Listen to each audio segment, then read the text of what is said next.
Let me start with a story. A fintech company builds a fraud detection system. Months of work. Thousands of lines of code. Finally, the result comes in. Model accuracy. 99.2%. Everyone celebrates. Investors are happy. The system goes live. 2 weeks later, they discover something. The model missed almost every actual fraud case. It wasn't catching criminals. It was just very good at saying, everything is normal. That 99%? It wasn't intelligence. It was an illusion. Today we're going to break that illusion. And by the end of this video, you won't just know what metrics are. You'll understand what they hide. Let me start with a story. A fintech company builds a fraud detection system. Months of work. Thousands of lines of code. Finally, the result comes in. Model accuracy, 99.2%. Everyone celebrates. Investors are happy. The system goes live. 2 weeks later, they discover something. The model missed almost every actual fraud case. It wasn't catching criminals. It was just very good at saying, everything is normal.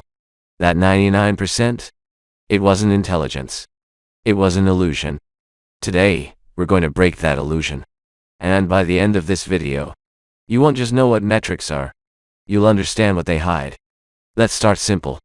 Accuracy asks one question. Out of all predictions, how many were correct? Sounds reasonable, right? Now imagine this.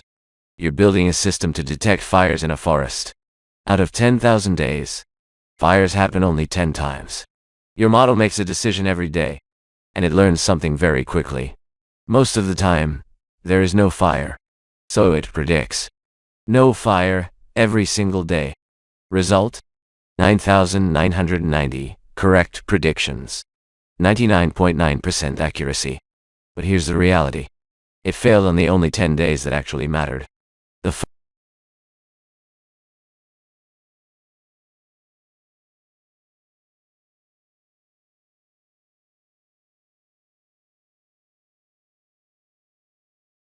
Now let's change the problem.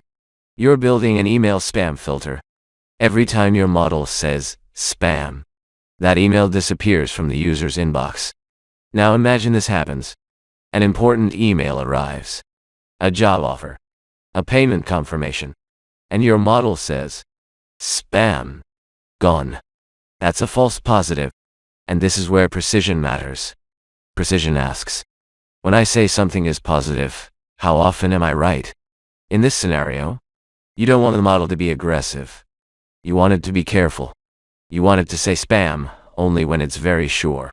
High precision means I don't make reckless decisions. Because here, being wrong is more dangerous than missing something. Now flip the situation completely. You're building a system to detect cancer from medical scans. Now ask yourself, what's worse? Flagging a healthy person as possibly sick, or missing a patient who actually has cancer? The answer is obvious. Missing the disease is far more dangerous. That's why recall matters. Recall asks, out of all real positive cases, how many did I catch? In this case, you want the model to be sensitive. Even if it raises extra alarms, even if it makes mistakes, it should never miss a real case. High recall means I don't let important things slip through. Now here's where things get real. You can't maximize both precision and recall at the same time. Let's go back to our examples. If your spam filter becomes stricter, it will only mark emails as spam when it's very sure. Precision goes up. No, but it will miss some spam. Your recall goes down. If it becomes more aggressive, it will catch almost all spam emails. Recall goes up. But it will also flag normal emails. Precision goes down. So there is always a trade-off. And this is one of the most important decisions in machine learning. What kind of mistake can you tolerate? So how do we evaluate a model when both precision and recall matter? That's where F1 score comes in. F1 combines both into a single number. But here's the key idea. If one of them is low, F1 will also be low. You can't cheat it.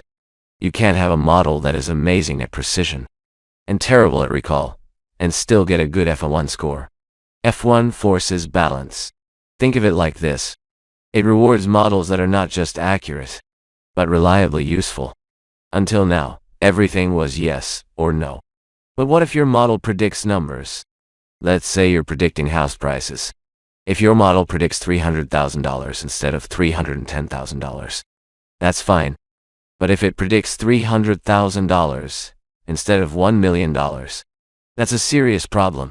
Same wrong, but very different consequences. This is why we use metrics like RMSE. RMSE doesn't just measure error. It punishes large errors more. So the model learns something important.